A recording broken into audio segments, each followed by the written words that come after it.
Vert tout entier. Un petit arrêt pour... Ça se change automatiquement, la bobine? Tu me diras quand on va repartir. Ça va? C'est ça, c'est vraiment 2-3 secondes. Quelques secondes, OK. Alors, voilà donc, d'un point de vue profane, mais pourrait-on dire ici philosophique, qu'il est possible d'envisager les humains comme dotés d'une dignité complète, totale, absolue, donc universelle, non pas à cause de leur âme, mais à cause de leur pensée. La pensée, autrement dit l'intelligence, la raison, c'est la même chose, pourrait donc être à la base de la dignité humaine, elle aussi. Mais attention, à condition de penser la pensée convenablement, et surtout de la penser comme une activité spirituelle proprement dite. C'est-à-dire comme une modalité de l'être, une transformation qualitative de son être, et non pas comme la fabrication ou la production d'une représentation quelconque à l'intérieur de soi. Mais ici, il faut s'arrêter un peu et faire de l'épistémologie. Je vous souligne que c'est la partie la plus difficile de mon exposé. J'espère que je me ferai comprendre. Dans la conception traditionnelle ou réaliste de la connaissance, issue d'Aristote, qui heureusement fit barrage à Platon, conception réaliste explicitée par Thomas d'Aquin plus tard, connaître, que ce soit par la pensée ou par les sens, peu importe, connaître, c'est devenir l'autre en tant qu'autre, devenir l'autre comme autre, différent de moi, qui restera lui-même dans l'acte de la connaissance. C'est donc rejoindre un autre être et s'unir plus ou moins parfaitement avec lui. Ce n'est pas essentiellement fabriquer une représentation, un concept, un schéma, un tableau mental d'une réalité extérieure particulière. Bien que cela, se connaître sur le mode réaliste, implique aussi cette activité de fabriquer des représentations mentales, des concepts, etc. Mais cela l'implique de la même façon que l'activité de mon œil est impliquée dans l'acte de voir, ou l'activité de ma main dans l'acte de palper, toucher, c'est-à-dire d'une façon instrumentale. Essentiellement, connaître, c'est devenir l'autre, m'unir à lui, mais pour cela, on a besoin de fabriquer des outils qui sont les représentations.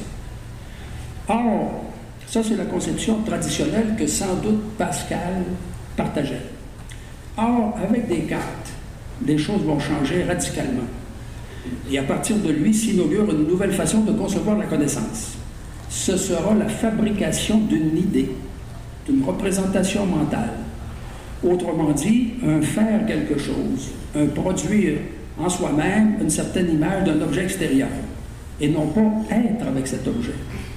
C'est pourquoi Descartes devra aller chercher un critère de vérité extérieur, tant à lui qu'à l'objet. Et il trouvera Dieu. Il ne peut pas trouver autre chose que Dieu.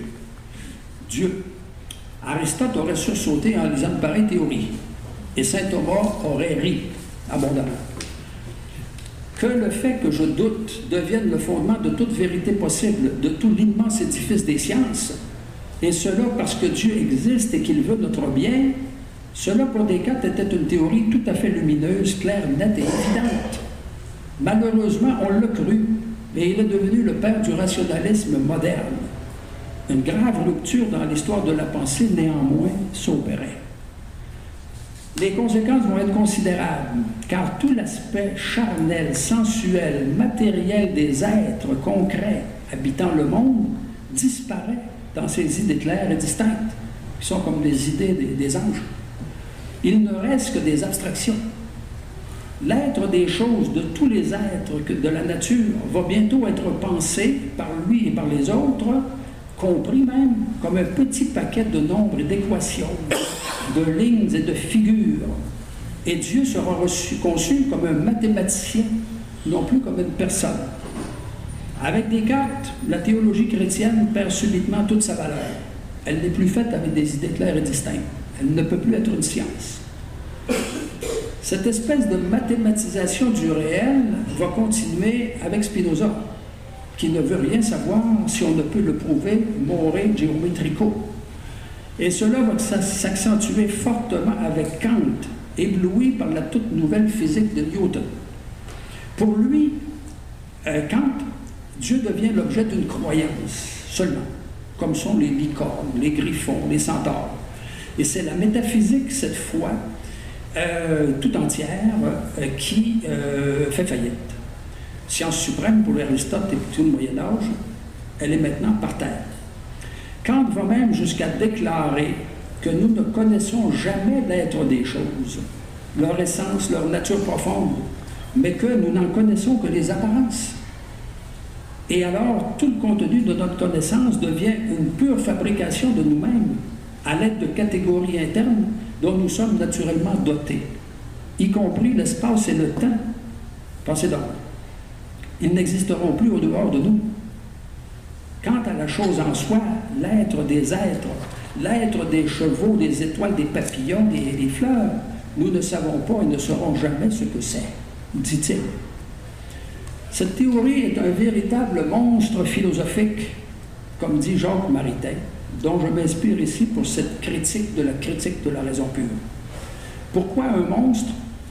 Parce que, dit Maritain, si nous ne connaissons jamais l'essence des choses, comment Kant peut-il nous présenter une conception de la connaissance qui soit autre chose que celle des apparences de la connaissance pour lui? Pourquoi le croirions-nous? Qui nous dit que c'est ça, la connaissance? En effet, nous sommes devant un paradoxe aussi limpide que celui du menteur. Hein? Tout le monde ment, dit ce dernier. A-t-il raison? S'il dit oui, il a tort. Si on dit oui, il a tort. Si on dit non, il a tort encore. L'esprit est pris au piège, comme un roi. Or, quand il sera cru, il aura un énorme succès. On va l'enseigner pendant 2 siècles comme le nouvel Aristote, et il va mettre une partie de la pensée moderne sur la voie de l'idéalisme, qu'il faudra briser au XXe siècle avec Husserl, qui va dire « retournons aux choses mêmes ». Je reviens à mon sujet et à Pascal. Bon, c'est assez pour l'épistémologie. Une grande partie de la pensée moderne, peut-être toute, mais je néglige ici le courant empiriste parce que le temps manque. Une grande partie de la pensée moderne repose sur des théories de la connaissance qui, en fait, nient la spiritualité du sujet connaissant. Pour que la pensée soit la racine de notre dignité, comme le veut Pascal, il faut la penser comme une transformation ou une modification qualitative de notre être humain, non comme une fabrication d'objets qui vient s'ajouter à d'autres objets déjà fabriqués que nous posséderions intérieurement. Dans ce cas, il y a une transformation quantitative seulement. Or, c'est dans cette direction que toute la pensée moderne a dérivé depuis Descartes. Une connaissance conçue comme une fabrication que nous faisons, qui nous appartient, et puis qui, au fond, est coupée de la vraie réalité, et puis qui ne nous révèle pas nous-mêmes comme des êtres spirituels. Dans la théorie classique ou réaliste que Pascal connaissait bien, quand il connaît, le sujet devient l'objet. Il se transforme qualitativement. Si la connaissance est vraie ou dans la ligne du vrai, le sujet se rend meilleur. Si elle est fausse ou va dans la ligne du faux, le sujet se détériore. Il faut donc dire contre Descartes, Malebranche, Leibniz, Spinoza et compagnie, que Dieu n'a rien à voir dans la définition de la connaissance et qu'à l'invoquer dans ce problème qui ne le regarde pas, nous corrompons tant l'idée de la connaissance que celle de Dieu. Pas surprenant ensuite que Nietzsche puisse proclamer la mort de Dieu. C'était déjà fait avec Descartes. Mais restons chez Pascal, qui a bien connu Descartes. Il l'a rencontré quelques fois, et puis 2 grands mathématiciens, deux grands savants. Il a prononcé à l'endroit de Descartes et de sa philosophie un jugement lapidaire. 3 mots. Inutile, incertain et pénible. Voilà pour Descartes. Sans doute parce que Pascal possédait encore la théorie classique ou réaliste de la connaissance et que seule cette dernière nous donne notre dignité en nous mettant en contact avec l'être intime des choses, leur essence, leur nature, mais aussi leur mystère. Parce que connaître, puis penser, c'est connaître d'une façon éminente. Penser, connaître, nous transforme et nous perfectionne intérieurement, donc nous ennoblit. Mais aussi nous ajoute de la valeur. Apparemment, nous sommes les seuls êtres dans le monde actuellement connu qui soient tels, ce qui nous confère un statut tout à fait spécial. Je dis actuellement connu parce que bien sûr, il faut laisser la porte ouverte à des humanités extraterrestres dans l'immense cosmos. Ce n'est pas tout. Remarquons maintenant qu'il en va de l'amour comme de la pensée. Lui aussi est une activité spirituelle, immanente, qui se passe à l'intérieur, qui nous perfectionne de façon éminente. Il faut cependant distinguer ici l'amour spirituel ou agapique, selon mon expression, de l'amour courant ou érotique, bien connu. Ce dernier repose sur la jouissance que nous procure le contact de l'aimer, l'autre repose sur le don de son être à l'aimer. Le premier est instinctif et commun à tous les animaux, le second est propre à l'homme et il est spirituel, au sens où il contient une quasi-pensée, un vrai devenir l'autre comme autre, sous la forme d'un se mettre à la place de l'autre, accueillir l'autre tel qu'il est en lui-même, sans vouloir le changer, le rendre conforme à nos exigences, l'amener à être comme nous voudrions qu'il soit. Cette opération ou activité de l'amour, elle non plus n'est pas un faire, une production de quelque chose. Je pense au travail, notamment de celles qu'on appelait autrefois des prostituées, qui s'appellent maintenant des travailleuses du sexe. Tout à fait honorable et honnête. Mais une transformation qualitative de soi qui est analogue à celle de la pensée que nous avons décrite. C'est pourquoi je dis qu'elle est une quasi-pensée. Mais son but n'est pas le même. La pensée veut la vérité pour moi. L'amour veut le bien pour l'autre. Néanmoins, le résultat est comparable, un perfectionnement qualitatif de son être intime. En plus, mentionnons-le en passant, comme le bien est diffusif de soi, le bien de l'aimer rejaillira aussitôt sur l'amant. Il goûtera le fruit de l'amour sans l'avoir voulu, comme un cadeau pur. Nous sommes ici dans l'ordre de la spiritualité au sens le plus strict. Les lois de la physique ne s'appliquent plus. Elles sont même renversées. Plus on aime, plus on se donne, plus on s'enrichit. Ainsi, la perspective philosophique issue de Pascal, tout homme qui est une personne, un être capable de penser et d'aimer, est digne, parce qu'il est capable de ces deux activités spirituelles par lesquelles il se transforme de l'intérieur, par lui-même, au plus profond et au plus intime de son être. Il est certain que cette conception philosophique de la dignité se situe dans un contexte culturel, celui de la modernité, le début de la modernité, qui va s'effondrer. Dieu ne disparaît pas tout de suite, on va en parler même beaucoup, mais il est déjà mort. Je parle ici du Dieu biblique. Tout comme l'être des choses, l'être des êtres naturels, l'être du cheval, du lion, de l'hirondelle, de la marguerite, qui, bien que connu, toujours mieux avec les progrès des sciences expérimentales, demeure toujours mystérieux et le demeurera toujours. J'ai peut-être le temps d'une petite remarque. J'ai beaucoup été surpris un jour en écoutant Albert Jacquard faire une conférence au Cégep de Trois-Rivières et nous dire à un bon moment donné, la vie n'a plus de secret pour nous. Nous avons découvert le code génétique. Je ne suis pas sûr qu'il a dit secret ou mystère, mais en tout cas, ça voulait dire maintenant, nous avons triomphé de la vie elle-même. Nous ne pouvons pas encore la faire à notre goût, mais nous y viendrons sans doute, nous avons le code génétique. J'ai trouvé que c'était extrêmement imprudent de sa part et enfin, j'ai pensé que c'est inacceptable qu'on puisse un jour découvrir le fin fond du mystère de la vie. Ça m'apparaît ahurissant. Alors, comment la dignité humaine va-t-elle néanmoins survivre dans le contexte de la modernité qui, on le voit, nie le rapport à l'être? On peut penser à Heidegger quand il dit « l'être est perdu ». Il a été perdu depuis longtemps, mais c'est très visible que dans la modernité, il est perdu. L'être des choses autant que l'être suprême. Les deux sont évanouis. Alors, comment, dans le contexte de la modernité, la dignité fondée sur l'être, au fond, va-t-elle se maintenir et se retrouver dans la charte de l'ONU? Le rationalisme, l'idéalisme, l'empirisme, les grands courants de la pensée pendant cette époque, ont sapé sa base religieuse, celle qui lui donnait son universalité.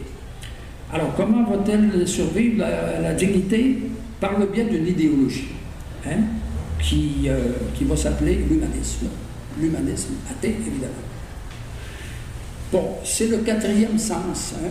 J'ai dit sens religieux, sens social-politique, sens philosophique. Maintenant, il y a un sens idéologique.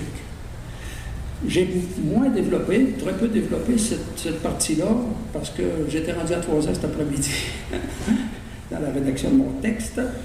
Mais il y a assez de matière quand même, je crois, pour ouvrir une discussion après, n'est-ce pas? Mais je termine avec ce sens idéologique, et puis j'ai une petite conclusion ensuite. La religion chrétienne étant discréditée, il arrive que l'homme se découvre lui-même comme étant l'inventeur des religions et le créateur des dieux. Il jouit donc d'une puissance redoutable qu'il ne connaissait pas, que les religions l'empêchaient de connaître, ces religions. En abattant les religions, il se découvre enfin tel qu'il est vraiment, un être investi d'une dignité absolue, parce qu'il est le plus parfait être de tout ce qui existe, il est le plus fort, le plus intelligent. Et il l'est à cause de sa raison, qui le rend capable de la science et de la technique, par lesquelles il domine maintenant la nature, il s'en rend maître, et si ce n'est pas encore fini, ça le sera dans les décennies ou siècles à venir. En réalité, après avoir fait tomber Dieu, l'homme se considère lui-même maintenant comme un Dieu. Il développe une pseudo-religion de lui-même. Certes, il n'est pas encore vraiment Dieu, mais il pourra le devenir grâce à sa raison. Notons bien que cette idéologie relève entièrement de la croyance. Cette foi en l'homme, avec un grand H, est une copie conforme de la foi en Dieu, qui a passé par Jésus-Christ, Dieu devenu homme, n'est-ce pas? Ça permet à l'homme de devenir Dieu facilement. Et la dignité s'accorde généralement, la dignité qu'elle s'accorde, cette croyance-là en l'homme, ne l'empêchera pas de se livrer au XXe siècle particulièrement aux plus abominables atteintes qui ont jamais été faites contre la dignité humaine, dans les grandes guerres notamment. L'humanisme athée propose donc de fonder la dignité sur la raison seulement, mais celle-ci, à mon avis, ne suffit pas si on exclut la présence en l'homme, à côté de la raison, d'une capacité de transcendance, que j'appelle la transcendantalité, c'est-à-dire la capacité de s'ouvrir sur l'être, l'au-delà, le divin, et d'entrer en rapport avec lui dans les religions. Je ne m'étends pas davantage sur ce dernier sens idéologique de la dignité pour ne pas allonger indûment et alourdir davantage cette conférence. Je passe maintenant à une rapide conclusion. Des 4 composantes de la notion de dignité, 2 sont dangereuses, 2 sont convenables. Celle qui est sociale et politique, elle est dangereuse parce qu'elle sacralise le théâtre social et politique en cultivant les belles apparences, la langue de bois, la rectitude socialo-politique, l'hypocrisie, etc. Il faut donc s'en méfier et ne pas être dupe, ne pas croire au jeu social comme étant la chose la plus importante dans l'existence. Celle qui est idéologique, que j'ai rapidement décrite à la fin, il faut s'en méfier, la rejeter, parce qu'elle est idolâtre de l'homme, avec sa raison, sa science, sa technique, parce qu'elle le croit capable de tout, ce qui est faux. Hein? Puis la crise climatique va probablement nous le démontrer de mieux en mieux dans les années qui viennent. Les 2 autres dimensions de la dignité, religieuse et philosophique, c'est plus solide. Ça repose sur la notion, la première religieuse repose sur la notion d'âme, qui n'est pas purement mythique, comme on l'a cru à l'époque moderne, mais aussi philosophique, en tant qu'elle est le principe de la vie. Elle est la forme substantielle d'une matière qui, chez les vivants, s'anime et meurt, tant les végétaux, les animaux que les humains. Dans ces 2 fonctions les plus hautes, la connaissance intellectuelle et l'amour agapique, l'âme se montre comme spirituelle, d'où la conclusion qu'elle est immortelle. La dimension philosophique, enfin, elle est aussi très solide, mais comme je l'ai dit, à condition de penser la pensée comme une activité spirituelle, comme une transformation qualitative de son être et non pas comme une fabrication de représentation mentale et de raisonnement, etc. Ça nous met dans les abstractions et puis on a quitté la vraie réalité. Alors, à condition